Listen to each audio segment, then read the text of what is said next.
श्री कृष्ण गोविंद हरे मुरारे, हे नाथ नारायण वासुदेव। श्री कृष्ण गोविंद हरे मुरारे, हे नाथ नारायण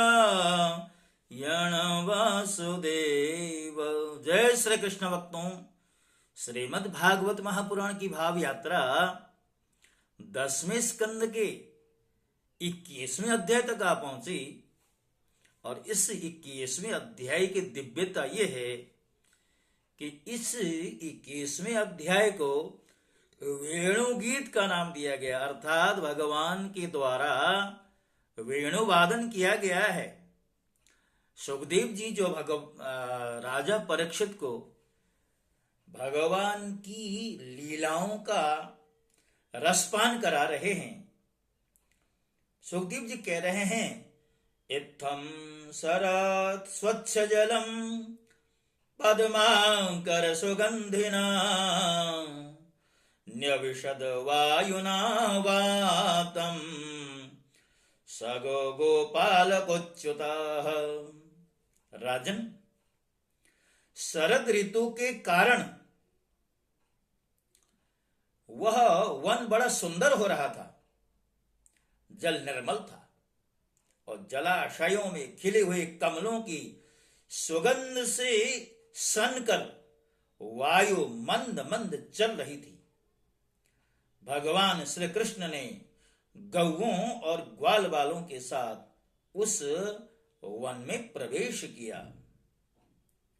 सुंदर सुंदर पुष्पों से परिपूर्ण हरी हरी वृक्ष पंक्तियों में मतवाले भौरे जगह जगह पर गुनगुना रहे थे और तरह तरह के पक्षी झुंड के झुंड अलग अलग कलरव कर रहे थे, जिससे उस वन के सरोवर, नदियां और पर्वत सबके सब गूंजते रहते थे।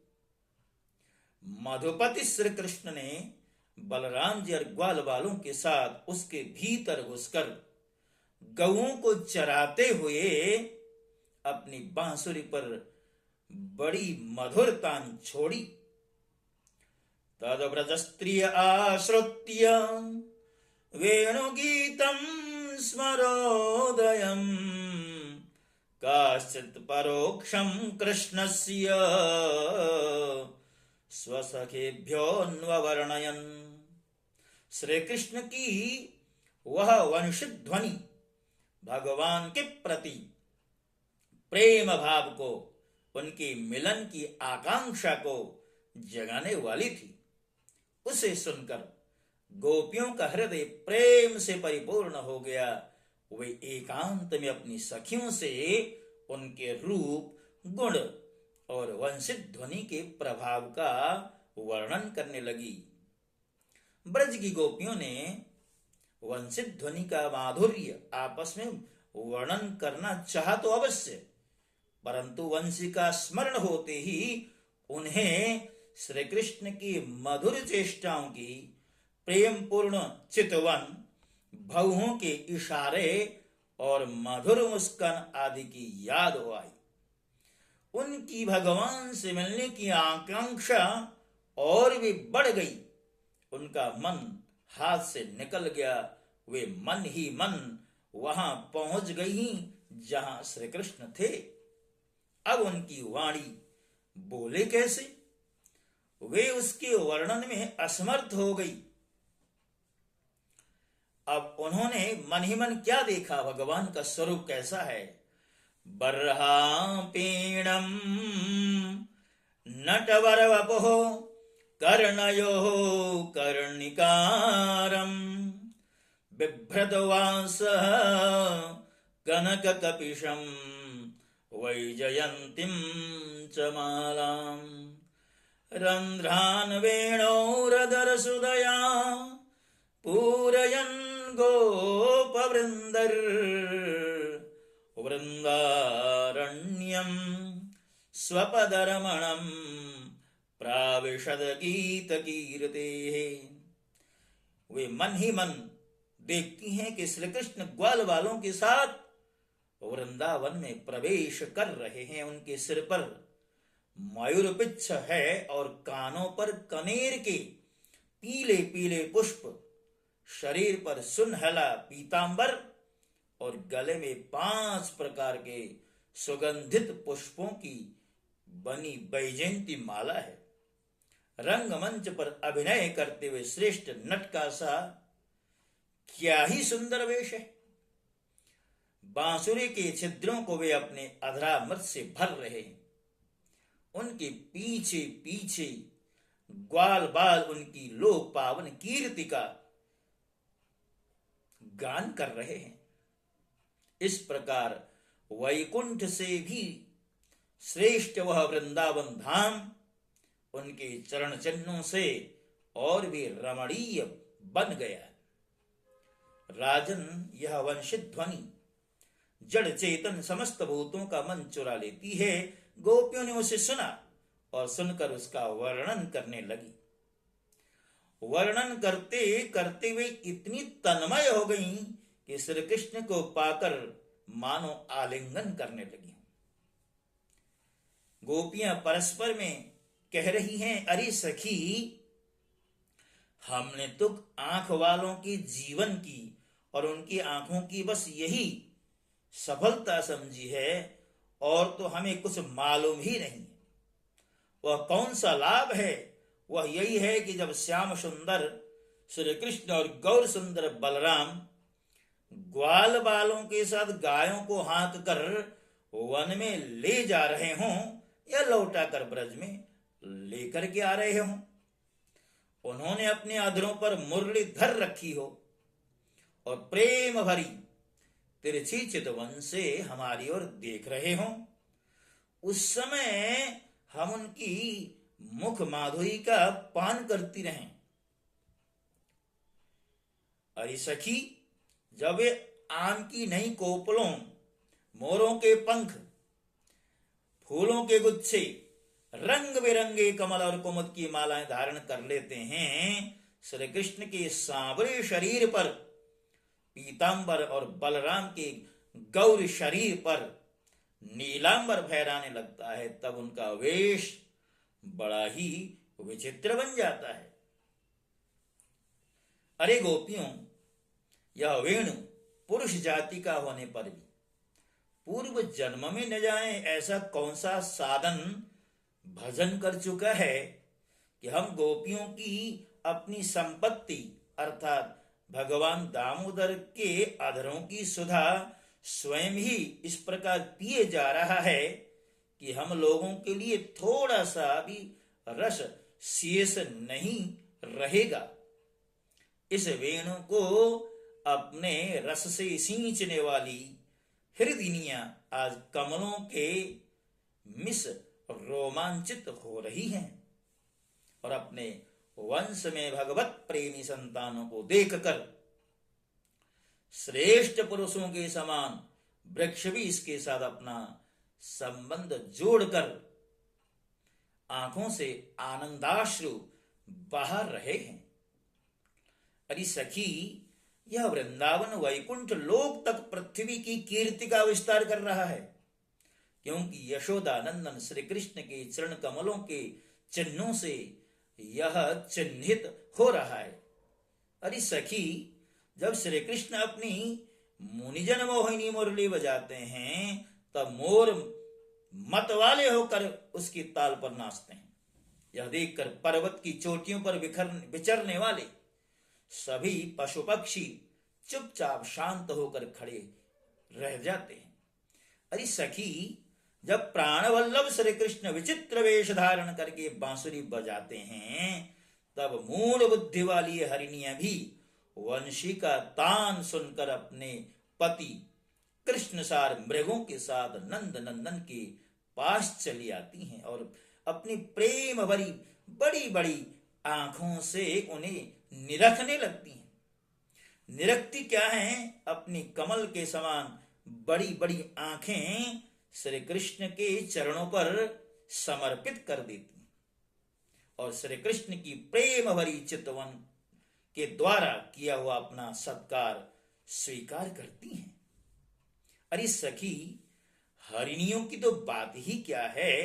स्वर्ग की देवियां जब युवतियों को आनंदित करने वाले सौंदर्य और शील के खजाने श्री कृष्ण को देखती हैं और बांसुरी पर उनके द्वारा गाया हुआ मधुर संगीत सुनती हैं, तब उनके चित्र विचित्र आलाप सुनकर वे अपने विमान पर ही सुध बुध खो बैठती हैं, मूर्छित हो जाती हैं। अरे सखी, तुम देवियों की बात क्या कर रही हो? इन गौओं को नहीं देखती क्या? जब हमारे कृष्ण प्यारे अपने मुख से बांसुरी में स्वर भरते हैं और गौएं उनका मधुर संगीत सुनती हैं, तब वे अपने दोनों कानों के दोने संभाल लेती हैं। कर्ण पुत्र भी कह सकते हैं हम। खड़े कर लेती हैं कान और मानो उनसे अमृत पी रही हूं, इस प्रकार उस संगीत का रस लेने लगती हैं। ऐसा क्यों होता है सखी?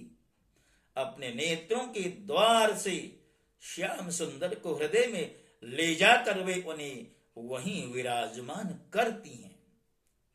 देखती नहीं हो उनके नेत्रों के से आनंद के आंसू छलकने लगते हैं और उनके बछड़े बछड़ों की तो दशा ही निराली हो जाती। यद्यपि गायों के थनों से अपने आप दूध झरता रहता है, वे जब दूध पीते पीते अचानक ही वंशित ध्वनि सुनते हैं, तब मुंह से में लिया हुआ दूध का घूंट न उगल पाते हैं न निगल पाते हैं। उनके हृदय में भी होता है कि भगवान का संस्पर्श और नेत्रों में छलकने ते होते हैं आनंद के आंसू। वे ज्यों के त्यों ठिठके रह जाते। अरे सखी, गौएं और बछड़े तो हमारी घर की वस्तु हैं, उनकी बात तो जान ही दो। वृंदावन के पक्षियों को तुम नहीं देखती हो क्या? उन्हें पक्षी कहना ही भूल है। सच पूछो तो उनमें से अधिकांश बड़े बड़े ऋषि मुनि हैं। वे वृंदावन के सुंदर सुंदर वृक्षों की नई और मनोहर कोपलों वाली डालियों पर चुपचाप बैठ जाते हैं और आंखें बंद नहीं करते। निर्निमेष नयनों से श्री कृष्ण की रूप माधुरी तथा प्यार भरी चितवन देख देख कर निहाल होते रहते हैं। अरे सखी, देवता गौओं और पक्षियों की बात तो क्यों करती हो? वे चेतन हैं, इन जड़ नदियों को नहीं देखती क्या? इनमें जो भंवर दिख रहे हैं, उनसे उनके हृदय में श्याम सुंदर से मिलने की तीव्र आकांक्षा का पता चलता है। उसके वेग से ही तो इनका प्रवाह रुक जाता है ना। इन्होंने प्रेम स्वरूप श्री कृष्ण की वंशित ध्वनि सुन ली है। देखो देखो, ये अपनी तरंगों के हाथों से उनके चरण पकड़कर कमल के फूलों का उपहार चढ़ा रही हैं। अरे सखी, ये नदियां तो हमारी पृथ्वी की, हमारे वृंदावन की वस्तु हैं।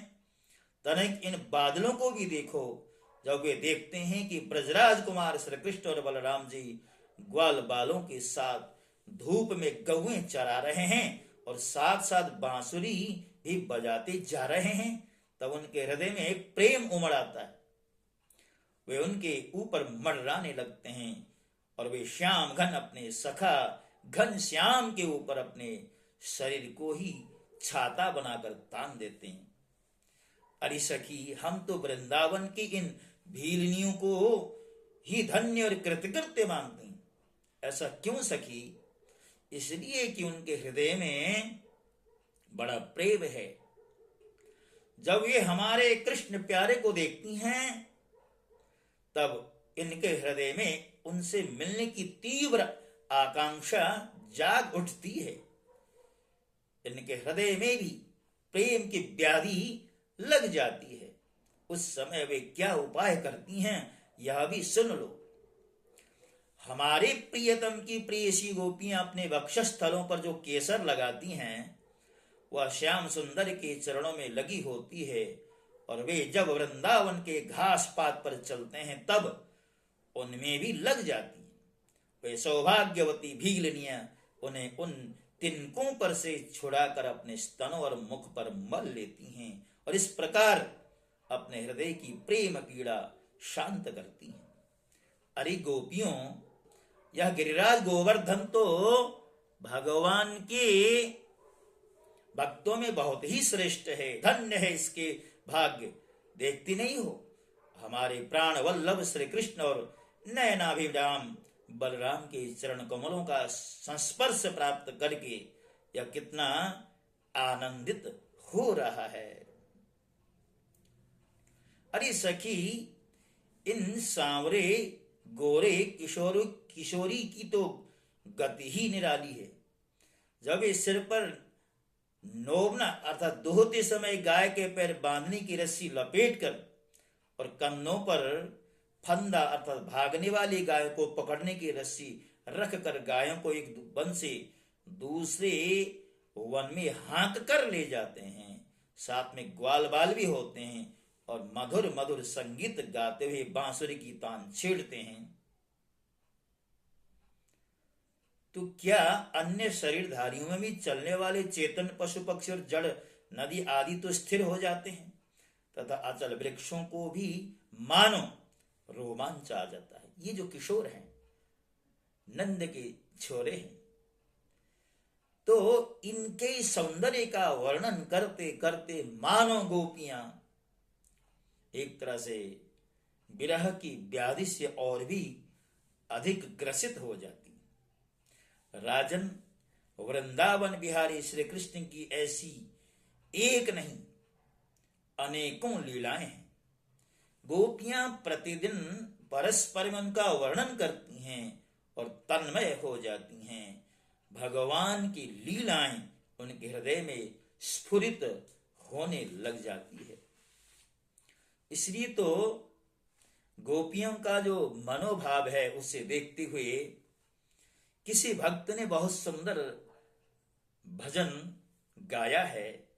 बिहारी घर मेरा ब्रज में बसा दोगे तो क्या होगा, मुझे भी बांसुरी अपनी सुना दोगे तो क्या होगा। सुना है तूने वृंदावन में दावा, नल बुझाई थी मेरे पापों की अग्नि को बुझा दोगे तो क्या होगा। बिहारी घर मेरा ब्रज में बसा दोगे तो क्या होगा। मेरे गोपाल गिरधारी मेरे नंदलाल बनवारी, मुझे भी गोपियों के संग मिला लोगे तो क्या होगा। बिहारी घर मेरा ब्रज में बसा दोगे तो क्या होगा। कभी तुम सामने आए कभी तुम हो गए ओझल, अगर ये बीच का पर्दा हटा दोगे तो क्या होगा। बिहारी घर मेरा ब्रज में बसा दोगे तो क्या होगा। दया निधि मैं तुम्हारे पास आने को तरसती हूँ। मानो गोपियां भी तो यही कहती है ना, दया निधि मैं तुम्हारे पास आने को तरसती हूँ, मुझे खुद रास्ता अपना बता दोगे तो क्या होगा। बिहारी घर मेरा ब्रज में बसा दोगे तो क्या होगा। भक्तों, जैसा कि आप सबको विदित है, मैं एक ही अध्याय की श्रृंखला आपके समक्ष प्रस्तुत करता हूं। तो आज की श्रृंखला पूरी हो गई और बार बार आपसे आग्रह निवेदन करते हुए अच्छा तो नहीं लगता, किंतु कहीं आपको ऐसा न लगे कि मेरे तो बहुत सारे सब्सक्राइबर हो चुके हैं, अब सब्सक्राइब करने की कोई आवश्यकता नहीं है। यदि यह भाव आपके मन में है तो इस भाव को निकाल दें मन से। जितना हो सके स्वयं से सब्सक्राइब करें, अपनों से कराएं। और हमारा ये जो प्रयास है एक तरह से लोकोत्तर कार्य ही तो है, जन जन तक पहुंचाने में आपके सहयोग की अपेक्षा है। इन्हीं शब्दों के साथ आपसे विदा होता हूं। जय श्री कृष्ण। ओम नमो भगवते वासुदेवाय।